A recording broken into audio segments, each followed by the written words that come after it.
Oui, Oui, vrai. c'est vraiment bien de nous retrouver tous ensemble. C'est Il est très vrai éclairant. qu'il y avait de la lumière dans votre dernier échange. Oui.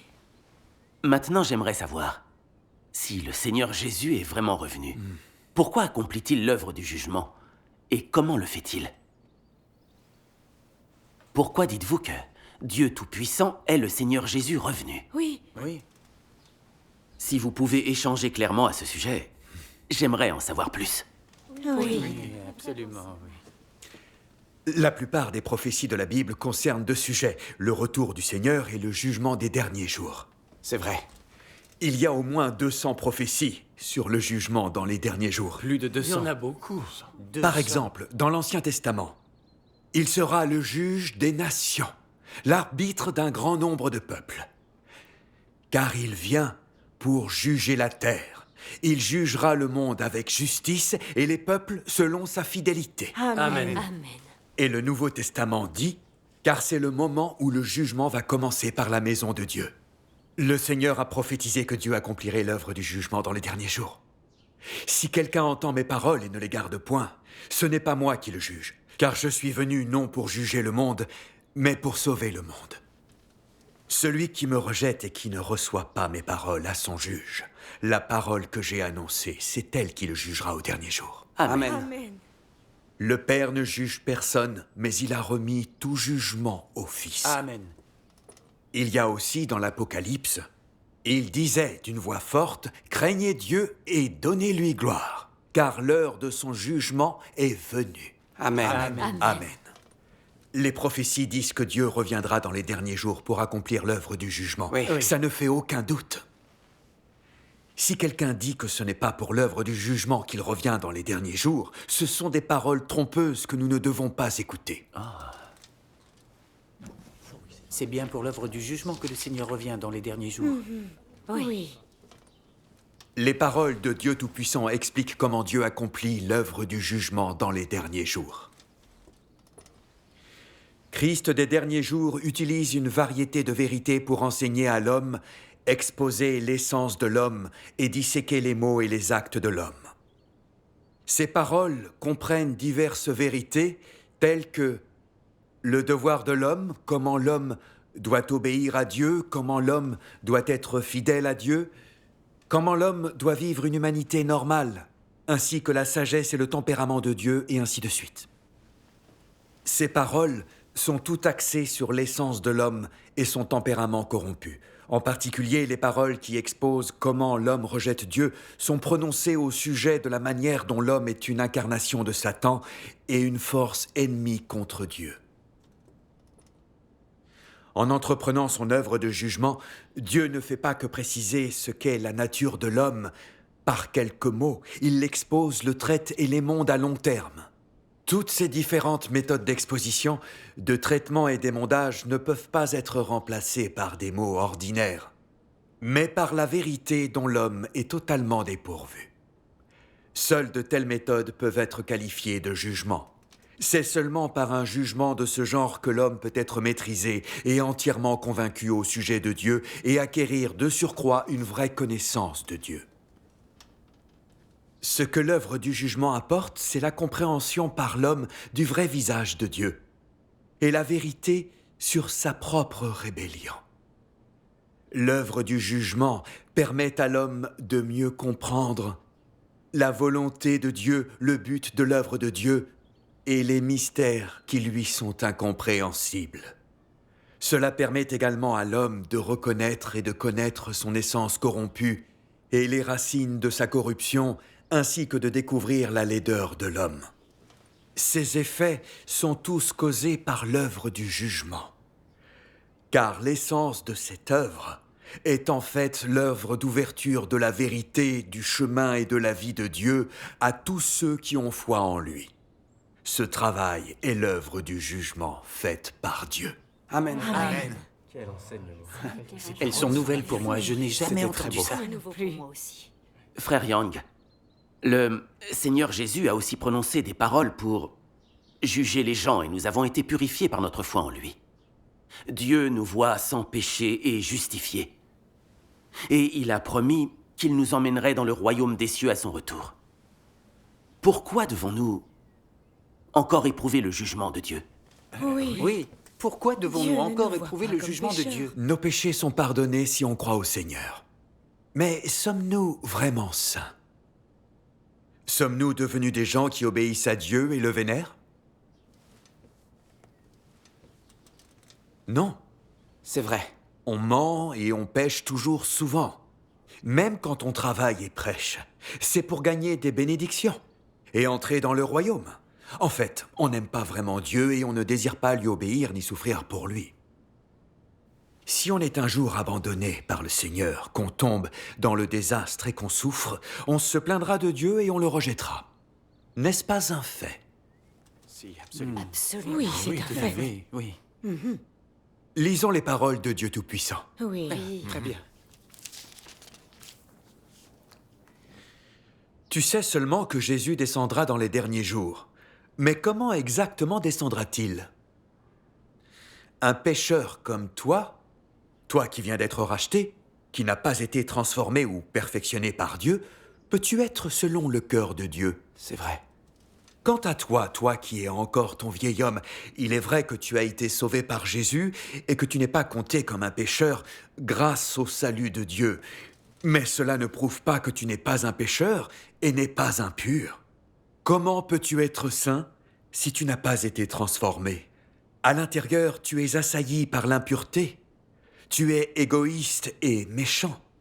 Mais tu souhaites toujours descendre avec Jésus. Te croirais-tu si chanceux? Tu as raté une étape dans ta foi en Dieu. Tu as simplement été racheté mais n'as pas été transformé pour que tu sois selon le cœur de Dieu. Dieu doit personnellement te transformer et te purifier. Si tu es seulement racheté, tu seras incapable d'atteindre la sainteté.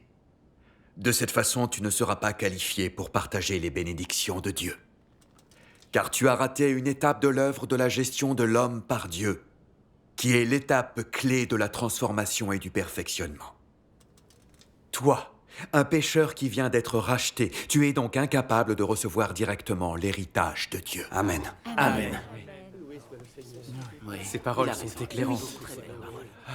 Cela fait du bien, vraiment.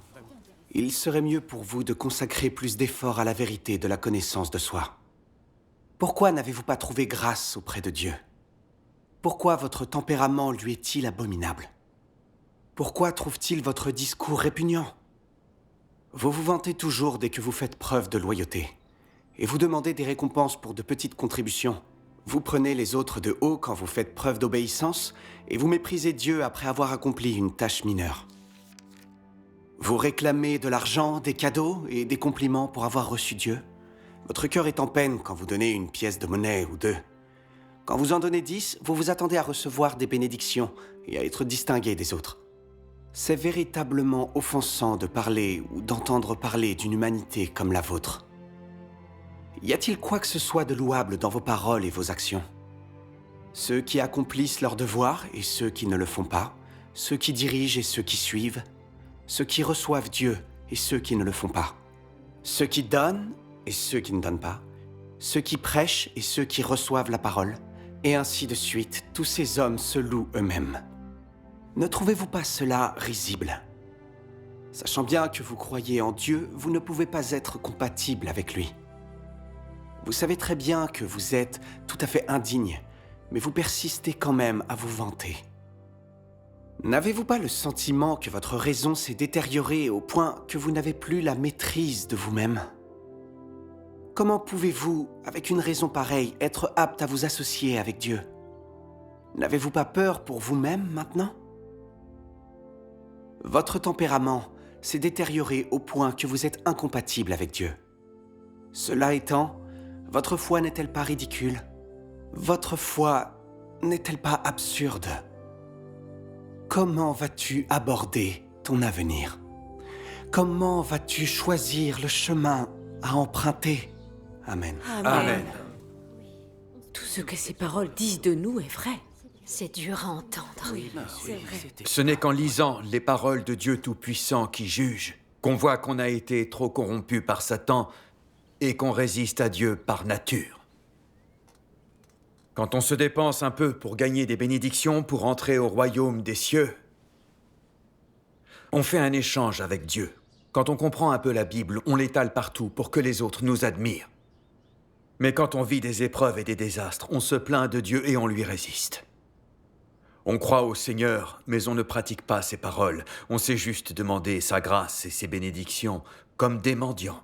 On pêche et se confesse sans arrêt. On verse quelques larmes devant Dieu et on exprime du regret, puis on croit s'être repenti et on se sent mieux. Quant à la raison pour laquelle on pêche, la manière de résoudre le problème du péché et de nous repentir sincèrement, on ne comprend pas ces choses. Alors, on refait les mêmes erreurs. Oui, c'est vrai. On croit au Seigneur pendant des années sans changement véritable, juste un changement de comportement. Nos tempéraments corrompus changent-ils? Non, bien sûr. On vit piégé dans un cercle vicieux de péché et de confession. Est-ce le sens du salut? Est-ce être libéré des entraves du péché? Est-ce ce que veut dire être saint? Une telle foi dans le Seigneur nous rend-elle dignes d'entrer au royaume des cieux? Non, pas du tout. Absolument. Exactement. On découvre seulement que notre foi est embrouillée et qu'on ne comprend aucune vérité. C'est vrai. En croyant sur la base de nos notions de cette manière, même si on croit toute notre vie, on ne pourra jamais échapper au péché et craindre Dieu et nous éloigner du mal. C'est vrai. C'est très vrai. Oui. Après avoir éprouvé le jugement et le châtiment de la parole de Dieu, on apprend à connaître et à détester le vrai état de notre corruption. Oui. À connaître le tempérament de Dieu qui est saint, juste et ne tolère aucune offense. Ce qui produit la crainte de Dieu dans nos cœurs. On ne veut plus vivre selon nos tempéraments sataniques. On est prêt à accepter le jugement et le châtiment de Dieu et à pratiquer la vérité pour changer. Amen. On comprend vraiment que l'œuvre de jugement de Dieu Tout-Puissant est très précieuse. Elle sauve complètement l'humanité du pouvoir de Satan, nous libère de la corruption et des chaînes de Satan et nous permet de retourner vraiment vers Dieu, d'obéir à Dieu et de le vénérer. Dieu soit loué. C'est vrai. C'est l'effet ultime de l'œuvre de jugement de Dieu dans les derniers jours. Amen. Dieu soit loué. Les paroles de Dieu Tout-Puissant présentent bien les choses et sont très concrètes. Oui. Oui. Je sens de la lumière dans mon cœur. Dieu soit loué. On doit reconnaître que, pendant nos années de foi, on a été entravés par nos natures pécheresses. Même si on confesse nos péchés, notre nature change peu. Et on ment et pêche encore souvent. Oui.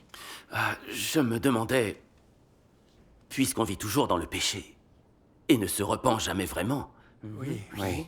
si on pouvait entrer dans le royaume des cieux. Cette question m'a troublé pendant des années. Mais aujourd'hui, les paroles de Dieu Tout-Puissant m'ont enfin fourni une réponse. Dieu soit loué. J'ai enfin compris.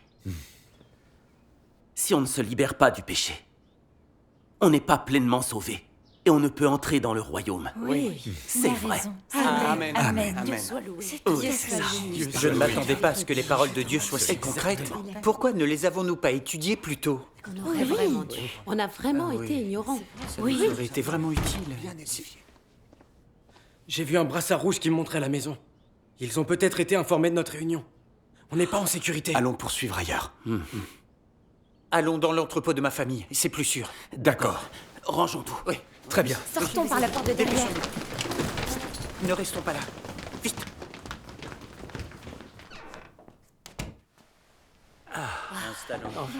Ah oui, on est bien ici. Merci. Tu as ce qu'il faut. Tenez, C'était une bonne idée. voilà. Je suis bien d'accord. Je suis Quelqu'un a-t-il des questions sur ce dont on vient de parler? Poursuivons notre échange. d'accord. Tout ça me paraît clair. J'ai été troublé pendant toutes ces années. On est des pécheurs. On commet et on confesse des péchés tous les jours. Alors sommes-nous vraiment dignes d'entrer au royaume des cieux? Les paroles de Dieu m'ont permis de comprendre qu'on a encore une étape à franchir pour être pleinement sauvé. Oui. D'accord. L'œuvre de jugement de Dieu dans les derniers jours est nécessaire. Ce n'est qu'en éprouvant le jugement de Dieu qu'on peut échapper aux chaînes du péché et être digne d'entrer dans le royaume. Amen. Mon cœur est illuminé. Le Seigneur soit loué. Le Seigneur Le soit loué. Seigneur soit Amen. loué. Les paroles de Dieu Tout-Puissant viennent du Saint-Esprit et sont vraiment très Tout à fait. concrètes. Oui, chaque ligne est la Absolument. vérité. Quel dommage qu'on ne les ait pas étudiées plus tôt. C'est le pasteur qui nous a trompés et empêché d'étudier le vrai chemin. On ne doit plus écouter le pasteur. Non. S'il te plaît, pasteur frère nous a Yang. bien troublés. Oui, j'aimerais aussi savoir comment tu as éprouvé le jugement et le châtiment de Dieu. Peux-tu nous parler de ton témoignage? Oui, C'est vrai. bien, Échange échange avec avec nous à ce sujet. Parle-nous-en, s'il te plaît.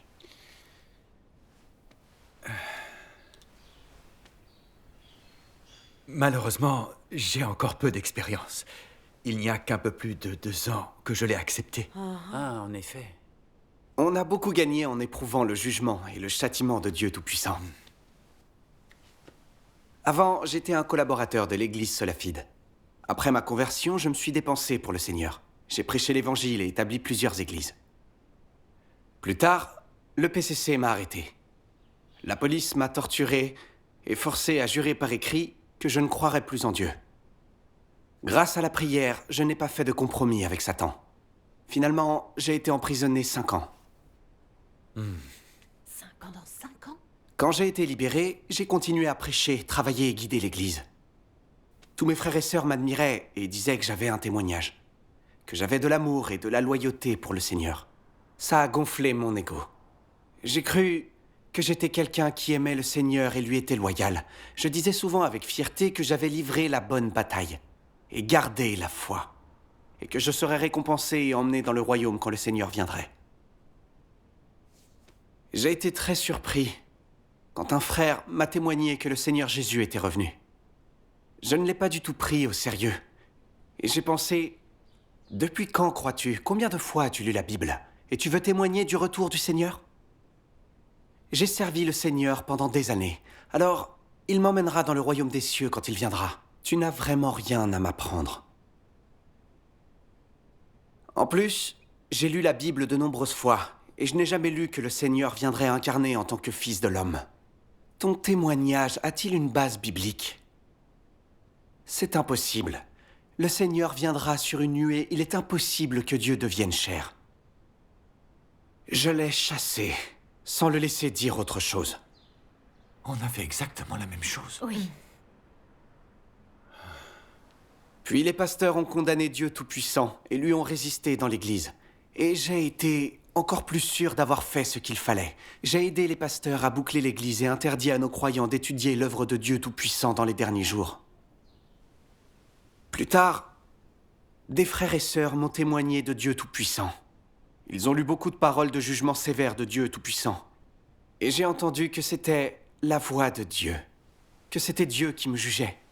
Finalement, mon cœur endurci a ressenti de la peur et j'ai compris que je résistais à Dieu. Alors j'ai baissé la tête et accepté Dieu Tout-Puissant. Amen. Amen. Dieu soit Dieu loué. soit loué. J'ai commencé à réfléchir sur moi-même. Et il y a un passage des paroles de Dieu que je n'oublierai jamais.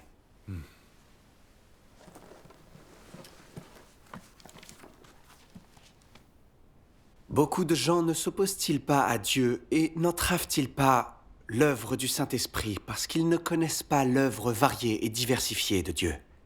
Et en outre, parce qu'ils n'ont qu'un peu de connaissances et de doctrine pour évaluer l'œuvre du Saint-Esprit? Leurs expériences sont superficielles, mais ils sont arrogants et indulgents. Ils méprisent l'œuvre du Saint-Esprit. Ils ignorent la discipline du Saint-Esprit. De plus, utilisent leurs vieux arguments triviaux pour confirmer l'œuvre du Saint-Esprit. Ils se donnent des airs aussi. Ils sont tout à fait convaincus d'être des gens instruits et érudits qui peuvent voyager à travers le monde. Ces gens ne sont-ils pas méprisés et rejetés par le Saint-Esprit? Et ne seront-ils pas éliminés par la nouvelle ère? Ceux qui se présentent devant Dieu et s'opposent ouvertement à lui, ne sont-ils pas des scélérats ignorants et mal informés qui essaient simplement de montrer comme ils sont brillants? Avec une maigre connaissance de la Bible, ils essaient de fomenter des émeutes dans le haut savoir. Avec seulement une doctrine superficielle à enseigner aux gens, ils essaient d'inverser l'œuvre du Saint-Esprit et de la limiter à leur propre processus de pensée. Myopes comme ils sont, ils essaient de saisir d'un seul coup d'œil 6000 ans de l'œuvre de Dieu. Ces gens n'ont aucune raison qui vaille la peine d'être mentionnés. En fait, mieux les gens connaissent Dieu, plus lents ils sont à juger son œuvre. En outre, ils ne parlent qu'un peu de leur connaissance de l'œuvre de Dieu aujourd'hui. Ils ne sont pas téméraires dans leur jugement. Moins les gens connaissent Dieu, plus ils sont arrogants et présomptueux, et plus ils proclament l'être de Dieu sans réfléchir. Mais ils parlent seulement en théorie et n'offrent aucune preuve réelle. Ces personnes ne sont absolument d'aucune valeur. Ceux qui considèrent l'œuvre du Saint-Esprit comme un jeu sont frivoles. Ceux qui ne sont pas prudents quand ils découvrent la nouvelle œuvre du Saint-Esprit, qui parlent sans réfléchir, sont prompts à juger, donnent libre cours à leur tempérament pour nier la légitimité de l'œuvre du Saint-Esprit, et aussi l'insulte et la blasphème. De tels gens irrespectueux ne sont-ils pas ignorants de l'œuvre du Saint-Esprit? Ne sont-ils pas aussi d'une grande arrogance, intrinsèquement fiers et ingouvernables? Même si un jour de tels gens acceptent la nouvelle œuvre du Saint-Esprit, Dieu ne les tolérera pas pour autant. Non seulement il méprise ceux qui travaillent pour Dieu, mais il blasphème aussi contre Dieu lui-même. Ces gens prêts à tout ne seront pas pardonnés ni dans cette ère ni dans l'ère à venir, et ils périront à jamais en enfer. Ces gens irrespectueux et indulgents prétendent croire en Dieu, et plus ils sont ainsi, plus ils sont susceptibles d'offenser les décrets administratifs de Dieu. Tous ces arrogants qui sont naturellement déchaînés et qui n'ont jamais obéi à quiconque n'empruntent-ils pas tous ce chemin? Est-ce qu'ils ne s'opposent pas à Dieu jour après jour, Dieu qui est toujours nouveau et jamais vieux? Amen. Amen. C'est tellement Ces vrai. paroles sont fortes. Les paroles de Dieu étaient comme une épée à double tranchant qui a atteint mon cœur. Elles ont exposé crûment mon tempérament arrogant et ma nature satanique. Plus j'ai lu, plus j'ai eu mal. Ces paroles ne parlaient-elles pas de moi? Pendant des années, j'ai cru que je comprenais la Bible, que j'avais de l'expérience et un témoignage, et que le Seigneur m'enlèverait en premier s'il venait. Je n'aurais jamais imaginé que Dieu Tout-Puissant était venu et avait exprimé autant de vérité, et qu'en plus de ne pas le connaître, je l'avais jugé et condamné comme faux Christ. Plus j'y ai pensé, plus je me suis haï. Comment avais-je pu commettre le péché de résister à Dieu? J'étais vraiment un pécheur juré. J'ai particulièrement souffert quand j'ai lu ces paroles de Dieu Tout-Puissant. Ceux qui souhaitent obtenir la vie sans compter sur la vérité prêchée par Christ sont les gens les plus ridicules de la terre. Et ceux qui n'acceptent pas le chemin de vie apporté par Christ sont perdus dans l'imaginaire. Et donc je dis que ceux qui n'acceptent pas Christ des derniers jours seront à jamais abhorrés par Dieu. Christ est la porte d'entrée de l'homme dans le royaume au cours des derniers jours, et il n'y a personne qui puisse le contourner. Nul ne peut être rendu parfait par Dieu, si ce n'est par Christ. Tu crois en Dieu, et tu dois donc accepter ses paroles, et obéir à son chemin. Tu ne peux pas simplement penser à obtenir des bénédictions tout en étant incapable de recevoir la vérité et incapable d'accepter l'approvisionnement de la vie. Christ vient au cours des derniers jours pour que tous ceux qui croient vraiment en lui puissent être approvisionnés de la vie. Son œuvre sert à terminer l'ancienne ère et à entrer dans la nouvelle. Et son œuvre est le chemin qui doit être pris par tous ceux qui entreraient dans la nouvelle ère. Si tu n'es pas capable de le reconnaître, mais le condamnes plutôt, blasphème contre lui ou même le persécute, alors tu es condamné à brûler pour l'éternité et à ne jamais entrer dans le royaume de Dieu. Car ce Christ est lui-même l'expression du Saint-Esprit, l'expression de Dieu, celui qui a été chargé par Dieu de réaliser son œuvre sur la terre. Et donc je dis que si tu ne peux pas accepter tout ce qui est fait par Christ des derniers jours, alors tu blasphèmes contre le Saint-Esprit. La rétribution qui doit être subie par ceux qui blasphèment contre le Saint-Esprit est évidente pour tous. Je te dis aussi que si tu résistes à Christ des derniers jours, si tu rejettes Christ des derniers jours, il n'y aura personne d'autre pour en supporter les conséquences à ta place. En outre, à partir de ce jour, tu n'auras pas d'autre chance de gagner l'approbation de Dieu. Même si tu essayes de te racheter, tu ne verras plus jamais le visage de Dieu. Car celui contre qui tu résistes n'est pas un homme. Celui que tu rejettes n'est pas un être chétif, mais Christ. Sais-tu quelles en seront les conséquences? Tu n'auras pas commis une petite erreur, mais un crime odieux. Et donc, je conseille à chacun de ne pas montrer les crocs devant la vérité ou de faire des critiques imprudentes. Car seule la vérité peut t'apporter la vie.